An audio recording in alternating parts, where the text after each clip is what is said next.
This airport in Argentina's capital is filled with homeless people. It's a snapshot of an economic crisis that's getting worse. The Buenos Aires Jorge Newbery Airport has become an unofficial shelter for people like Laura. Hay muchísima gente. Entraron más ahora. There's a lot of us sleeping here. In a few hours there'll be more. If you come at night, it's full of people. We come here because it's cold out. Here at least we can sleep. Roxana gets a government pension of about $200 a month. With an unexpected exchange rate, she often ends up with less. One local charity says the number of people without a roof over their heads has soared 30% since 2019. Si yo pago el alquiler, no como. If I pay rent, I don't eat. And if I pay for food, I'm on the street. Argentina's annual inflation reached more than 100% in February. People have faced double-digit inflation for years, but this is the first time since 1991 it's been in triple digits. The frustration is growing. Earlier this week, protesters demanded a salary increase in line with the rising cost of living. Families say a government deal to restructure its $45 billion loan with the International Monetary Fund has yet to filter down and make a difference. Back at the airport, Argentinians like Elizabeth say they feel forced to leave. Me voy a Francia.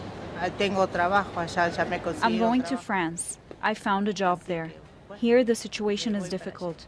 My salary is not enough to pay rent. It doesn't matter how much they raise my salary. Inflation is too high. No me alcanza para alquilar. She's among thousands of Argentinians who've decided to leave, hoping one day, if things get better, to fly to that same airport and get back home.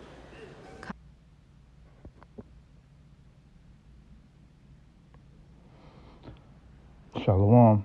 I'd like to start off by saying, Call Haloyim La, Yahweh Bahashem, Yahweh Shai, Bahashem Kakwadash. The ones to the apostles and the elders of GMS. What you just saw was a video of basically the economic crisis that is going on in Argentina, you know, and we could use that as an example of what's going to come to the whole world, man, eventually, you know. I want to get this quick one.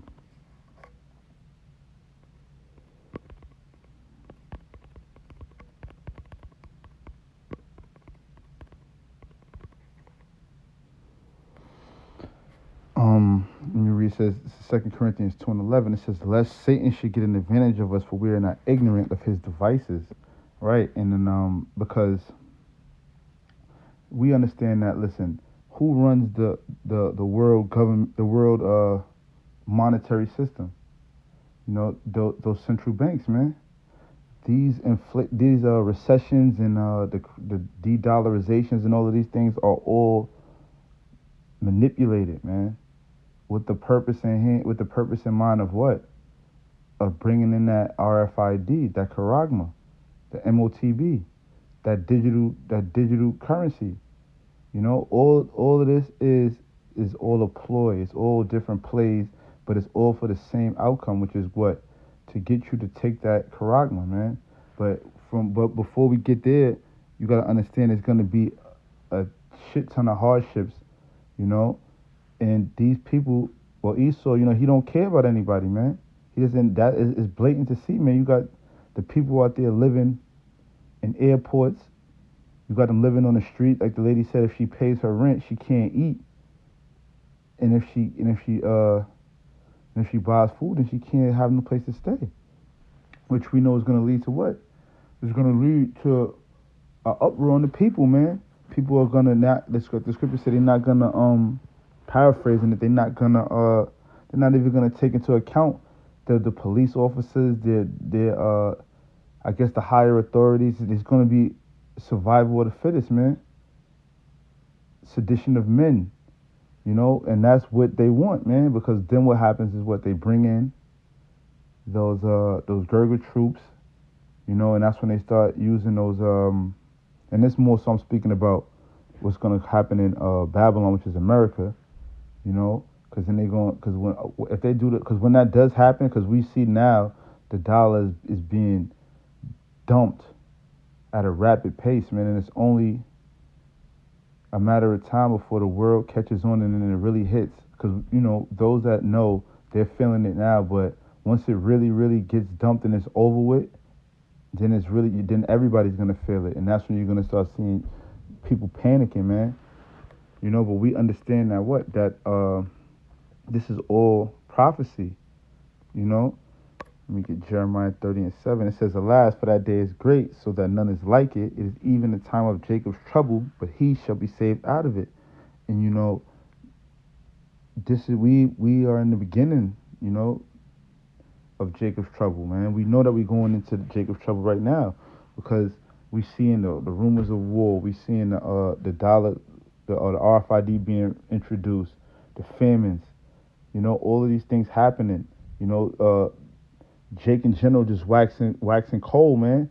You know, killing each other.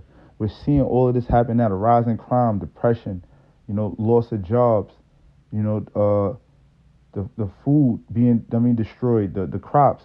We're seeing all of that happen, which means we know what we're going into. If you're paying attention, basically, the Lord gave you eyes to see, you know.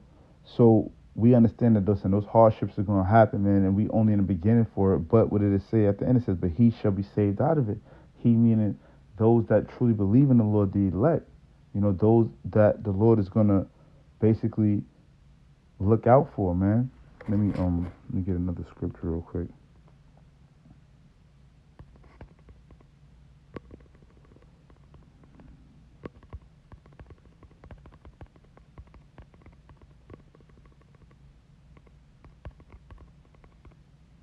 Second Esdras. Yep, this is Second Esdras 2:27. It says, "Be not weary, for when the day of trouble and heaviness cometh, others shall weep and be sorrowful." What we just saw, you know, women crying, you know, men, you know, everybody's basically in panic over there. It says, "But thou shalt be merry and have abundance." You know, being those the ones that the Lord is going to look out for, man. We're going to be merry and have abundance because that's when the Lord is going to show his true power. He already is showing his true power, Salakia, but he's going to really put it on a higher level when you see certain people are going to be having abundance. We understand we're going to be taken care of, man. Those that have faith to the end, that endure to the end, you know, that departed from this world already, you know, spiritually, you know, that's not taking part in this world, that's not trying to get along with the get along. You know, you got to survive. You know, you got to work while there's still work to be done. You know, but when the scripture said that the grinding shall cease, man, it's not going to be no jobs. And you see how she said, one of the ladies in the video, she said, "Oh, I went from I'm going to move to France. You know, I got a job over there." It's going to be to the point where when this thing hits globally, all over, it's going to be where there ain't no jobs. You ain't going nowhere. You're going to go to them camps, man. You know, they're going to come scoop you up, bring you into them FEMA camps, you know, and then with the uprising of the people, that's when they're going to bring in them, troops, man, to get Jake and get American people in general in order, man. You know, but the scriptures say, be not weary, for when that day of trouble and heaviness shall come, man. So right now is when we were supposed to be relying on our faith, man, to understand, like, listen, this is all prophecy being played out. And just like that's being played out, understand that the protection of the elect is going to be played out as well. You know, because it's two sides to this thing. It's the heaviness and the burdens that's going to come, but also it's going to be the Lord looking out for, and ultimately the deliverance of Jake, man. You know, of the Hebrew Israelites, the elect of the Hebrew Israelites, which is you blacks, Latinos, and Native Americans. You know, let me get, I want to go to Psalms 37. Yep, 37:1. It says, "Fret not thyself because of evildoers, neither be thou envious against workers of iniquity, for they shall soon be cut down like the grass and wither as the green herb." Right? Because, you know, it's tough right now, right? In this world, it's tough. And then you see, and what the scriptures say, paraphrasing, that they're wise to do evil. So you got to understand that in a time where if you're trying to walk the straight and narrow and you're trying to, you ain't really trying to you ain't trying to go crazy, you're trying to just handle your business, you're going to come up against some, what's the word I'm looking for? against heavy resistance, man. You're gonna be going through it. While you're gonna see Jake that has no faith, they're gonna just automatically what? They're gonna rely on self, and they're gonna go out there and they're gonna do whatever it takes, man. Rob, kill, steal, do whatever it takes to continue to live the life that they wanted to live or to even survive. But you gotta understand, you're not supposed to be envious of those people, man, or those people that maybe you going through. You might have lost your job, but the corner boy, he's still living. He's still driving a fancy car. He's still like living like nothing's happening. He's still living in luxury. We ain't supposed to pay attention to that, man. What we supposed to do is, like it says, I'm gonna read verse 3. It says, trust in the Lord and do good, so shalt thou dwell in the land, and verily thou shalt be fed. And that's what the Lord's going to do. He's going to feed us, man. It says, delight of thyself also in the Lord, and he shall give thee the desires of thine heart. You know? And this is a good, I'm going to keep going. It says, commit thy way unto the Lord, trust also in him, and he shall bring it to pass. And that's what we're going to do, man. That's what we're supposed to be doing. Instead of, not fold. The scriptures say those that endure to the end. Let me get that.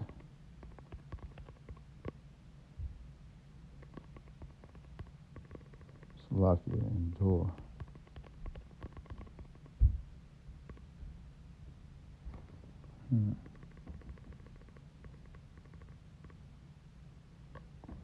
Revelations, I think it's 2:26. Let me just get it the regular way. Slovakia, 1 second.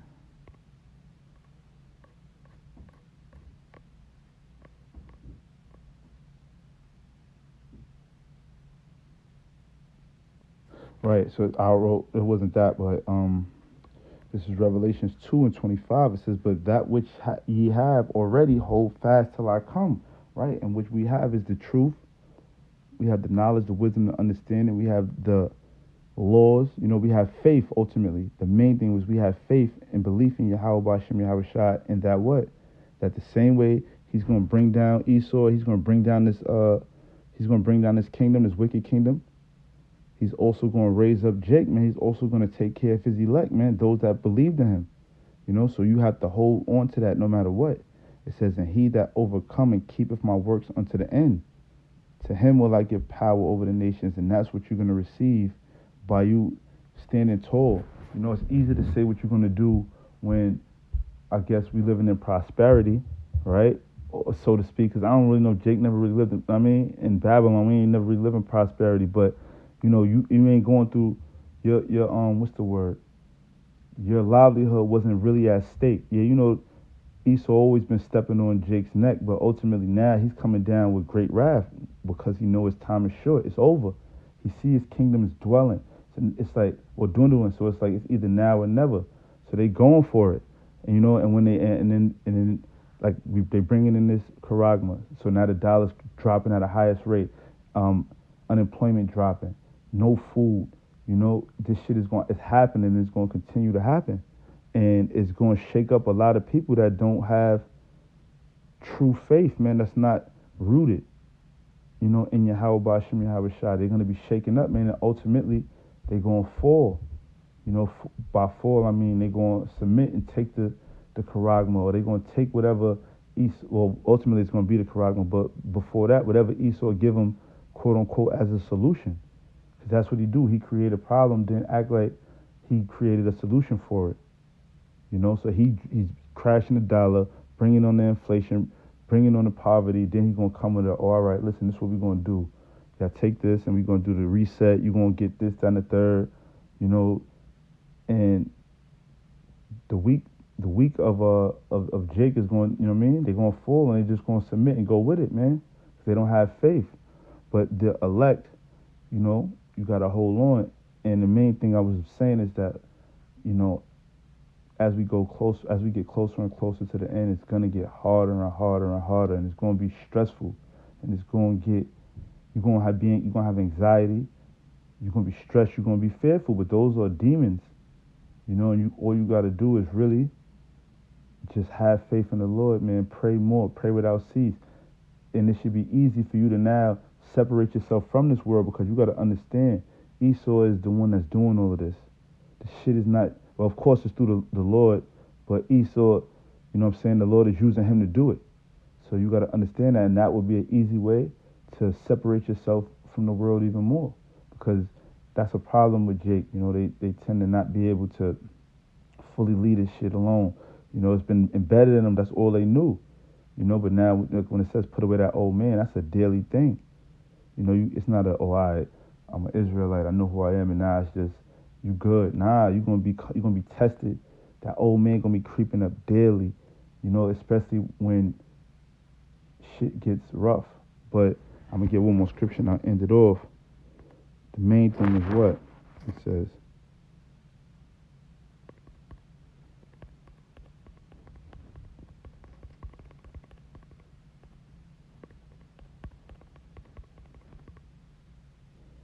This Book of Sirach 2:1. It says, "My son, if thou come to serve the Lord, prepare thy soul for temptation."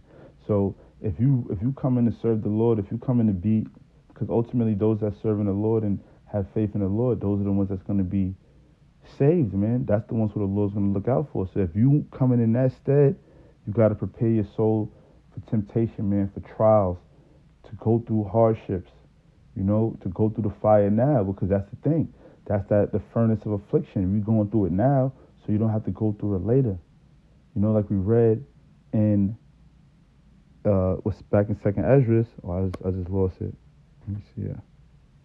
Yep. So like we read in Second Esdras, it said what? It says, "Be not weary, for when the day of trouble and heaviness cometh, others shall weep." Others meaning those that lack faith, man. Those that are deemed to be destroyed, 2/3. You know, others shall weep and be sorrowful, because the Lord ain't gonna look out for them, man. No matter what they do, they not gonna be able. The Lord not gonna look out for them, and it's gonna feel hopeless. It says, "But thou shalt be merry and have abundance." Those that believe in the Lord, we're gonna be having a good old time, man. We're gonna be, because it's like we seeing that the Lord actually loves us, even though we know that already. But it's gonna be shown, because we're gonna know who the Lord's riding with. It's gonna be like, all right, listen. If everything is done, this whole shit is destroyed. You know, the economy is done, but you got certain brothers and certain families, you know, certain select sisters, children, and so on. Those are the elect. They eating, they good, they out the way. You know, you see them, they not panicking. You know, that's gonna be a sign of, listen, the Lord is dealing with them. Why are you not dealing with me? You know, and it's gonna come down to like, listen, you didn't have faith. Ultimately, it wasn't for you. So this is what we're waiting on, and this is what you got to believe in. So, you know, you got to double right now at the time to buckle down in your faith, cut the bullshit out, and just really like put off that old man daily, man, and just prepare, you know, prepare your soul. Like I said, prepare your soul for temptation, prepare to go through the hardships, man. So I won't be long-winded. You know, Lord's will, it was edifying and encouraging. You know, with that, I like to say, Kol Haloyam La, Yahweh Bahashem, Yahweh Shah, Bahashem Rakakadash.